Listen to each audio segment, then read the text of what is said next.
Porbandar ST depot ખાતે driver ડેની ઉજવણી કરવામાં આવી હતી, જેમાં એસટી વિભાગના ઉત્તમ કામગીરી કરનાર ડ્રાઈવરોનું સન્માન કરવામાં આવ્યું હતું। પોરબંદર એસટી ડેપો ખાતે આજે 24 જાન્યુઆરીએ ડ્રાઈવર ડે અંતર્ગત ઉજવણી કાર્યક્રમ યોજાયો હતો। ST traffic inspector S J. કડછાના અધ્યક્ષસ્થાને યોજાયેલા કાર્યક્રમમાં મુખ્ય મહેમાન તરીકે ટ્રાફિક પીએસઆઈ ચૌહાણ ખાસ ઉપસ્થિત રહ્યા હતા।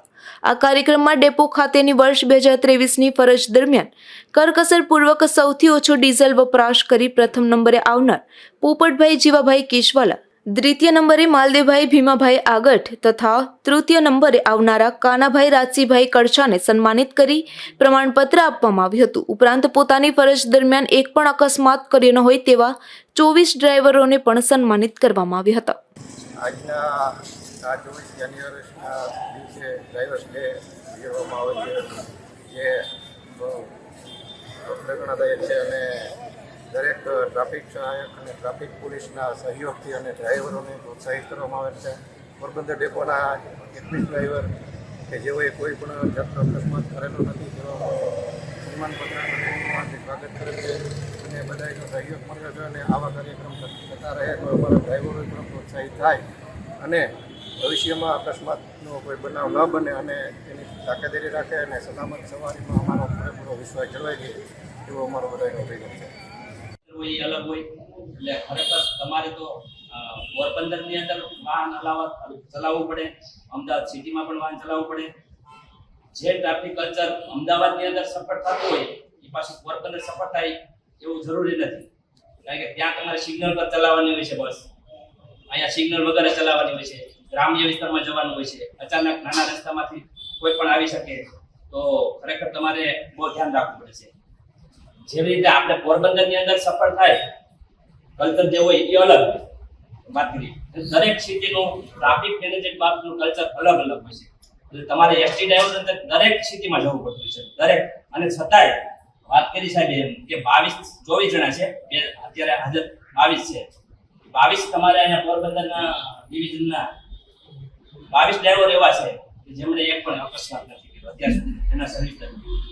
ખરેખર આવા ડ્રાઈવરો ધન્યવાદને પાત્ર છે, હું તો અહીંથી એને પ્રશંસા પાત્ર છે કે આટલું, કારણ કે આમાં લોકોને વાહન ચાલકોને કોઈને એટલું બધું સેન્સ નથી આપણે પોરબંદરની અંદર કે ગમે ને બહુ, તો છતાંય એની અંદર અકસ્માતથી બચવું એટલે એ તો ખરેખર એસટી ડ્રાઈવર જ કરી શકે, બીજા શક્ય નથી। બીજું, વાહન ઓવરટેક ક્યારે ન કરવું, વાહનની અંદર જ્યારે કોઈ મોસમ ખરાબ હોય, તીવ્ર વળાંક હોય, સ્કૂલ હોય, પછી 4 રસ્તા હોય, આવી જગ્યાએ ઓવરટેકિંગ ન કરવું જોઈએ। ત્યારે અચાનક જ્યારે ઓવરટેક કરવાની ભૂલ કરે છે ત્યારે મોસ્ટલી પગવાળા અથવા સાયકલવાળા એવો વધારે ભોગ બને છે। ટોટલ અકસ્માતની અંદર અકસ્માત જે થાય છે ટોટલ એની અંદર 40% પગપાળા મૃત્યુ પામે છે અને 44% ટુ વ્હીલર એ લોકો મોતને ભેટે છે।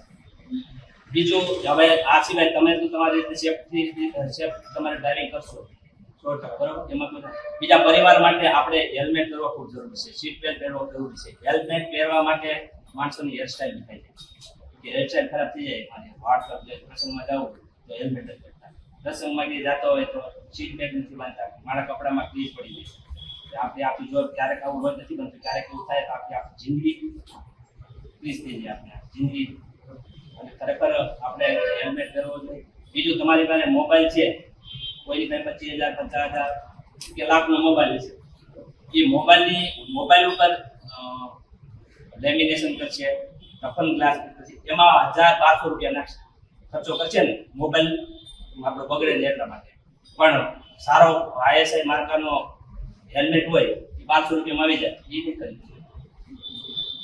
મોબાઈલની ચિંતા છે લોકોને, પોતાના માથાની સુરક્ષાની ચિંતા નથી।